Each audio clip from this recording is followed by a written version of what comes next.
And thank you for joining us today. No, thanks for inviting me.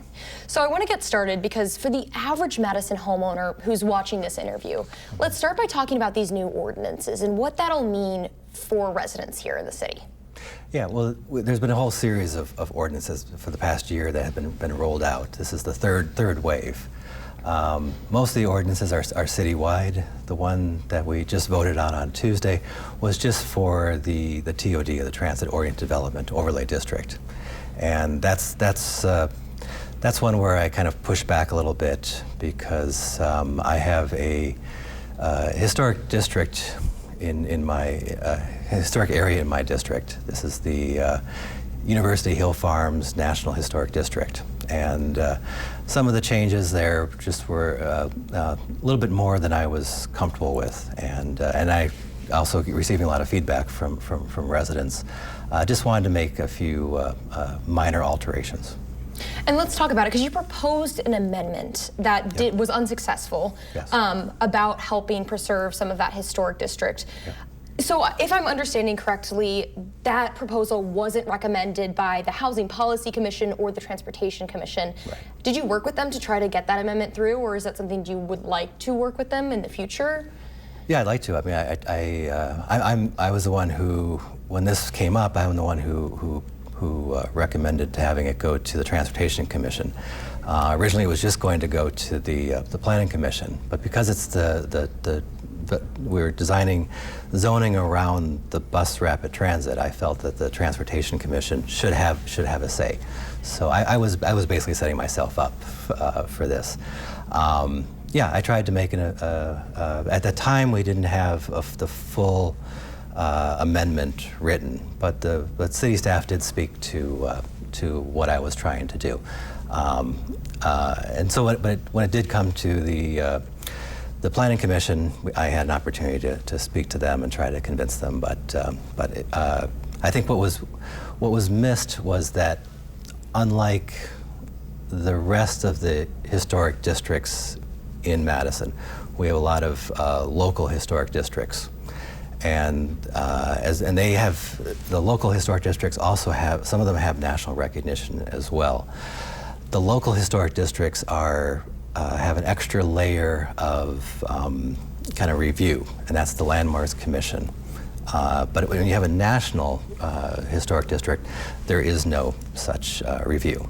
And so that's why I was putting in, making a slight tweak for the historic district in the University Hill Farms historic district, because I wanted to, and changing it from a building 3 to 4 units by right, just to have a conditional use, just for the extra layer of review.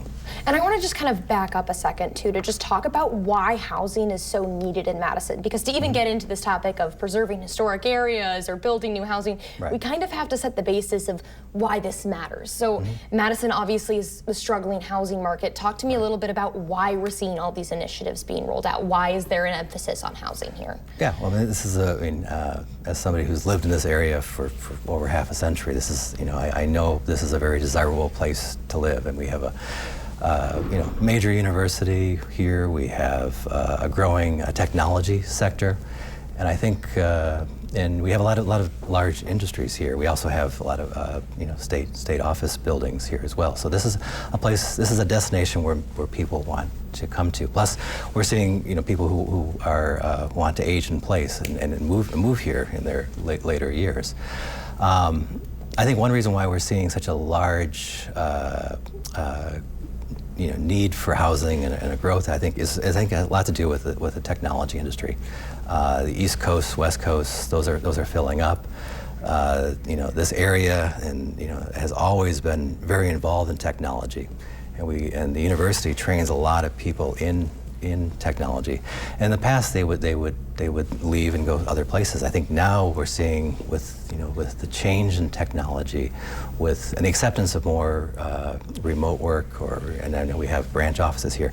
I think people are wanting to stay in the Madison area, and that's why we're seeing such a growth. The other factor too, I think we have to look at the climate change. That other parts of the country are getting warmer.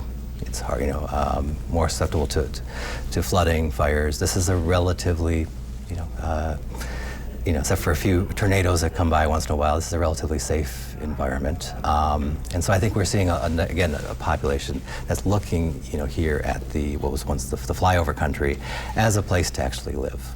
And so with this, I think Dane County is one of, if not the fastest growing county in the state. So with a lot of that growth comes a lot of need for housing. Correct. Is the city doing enough to keep up with that housing need right now? No, we're having a hard time keeping up. In my district, I think we're keeping up pretty well. We have if you travel to the district, especially along the Sheboygan area, Sheboygan Avenue. This is the Hilldale, the former the state office building. We have currently, I think, 6 apartment units going up. We have many more on its way. What we're seeing, and the reason why we have so much, and then also the former Westgate Mall next to Hy-Vee now has a whole bunch of new housing going in as well there. But what you're seeing in all of the areas that I mentioned is that this entire area here when I was growing up was the west side, the far west side. Now it's the near west side. The whole area was designed primarily around the automobiles, and so we had very large parking lots. And so what we're seeing now is a lot of apartment buildings, some as tall as 16 stories, being built on what was once parking lots. And that's what's contributing to rapid growth. Because we're building on what was once kind of surface parking lots for cars, which are now being turned into housing for people. We're not at the time needing to go in and make significant alterations to the existing neighborhoods. So we have a nice mix. And I will also add too that the University Hill Farms Historic District, the reason why we're seeing so much growth is not just because of the surface parking lot that's available, but the whole area, when it was designed back in the 1950s, was designed to address the housing shortage at that time. Coming out of World War II with a surge in population, the increased growth of students coming to the university and the city of Madison took what was once farmland and designed it as a kind of a complete neighborhood.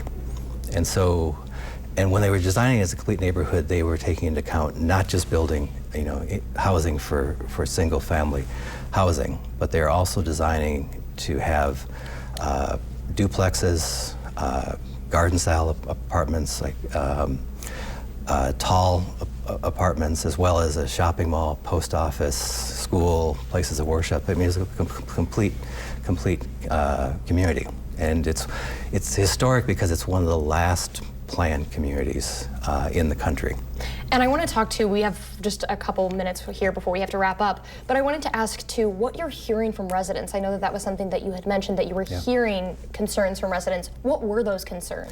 Well, the concern is that because it's a historic district, there are a lot of residents who are able to use the tax credits that come along with it and make modifications and updates to their house. And they're worried, and it's, with all of the increased costs of housing, they don't see the opportunity sometimes to be able to move and downsize. And so by having the tax credits, they're able to basically age in place and live in their homes. Now, what I was saying on the council floor and talking with residents about is that you can use the same tax credits not just for if you own a home to modify it, but also if you own an apartment building, or if you want to have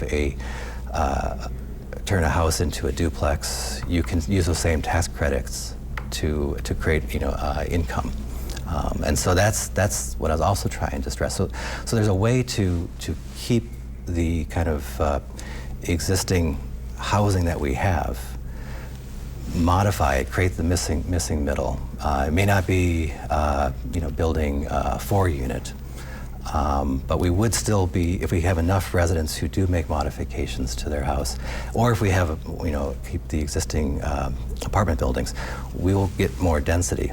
What I was concerned about was hearing from residents is if you're going to build a 4-unit housing on an existing single-family lot, it's most likely going to result in tearing down the structure. And the concern is that in the long run, like I said, maybe not 10 years from now, maybe not 20 years, but eventually if we chip away too much at the historic district, we will lose the national designation. And that's what I'm hearing from residents. So I'm looking at the long term. Wonderful. That's about all I have for you today. Is there anything else really quickly that you would like to add? No, I think I just want to say that we are. The feeling I think that a lot of residents have, that I have, is that we're there's definitely a need for more housing. There's definitely a need for transportation. But the feeling is that everything is just a little rushed right now, and I believe that right now the feeling I have as the mayor is not taking the city in the direction it wants to go right now. But I do believe that her intention, is that in the long time, in the long run, this is ultimately the direction that the city needs to go. It's just, we just need to slow things down a little bit, get more residents on board, and not have such a rush of changes. Well, thank you so much for coming on and chatting with us. We appreciate your time. Yeah, well, thank you.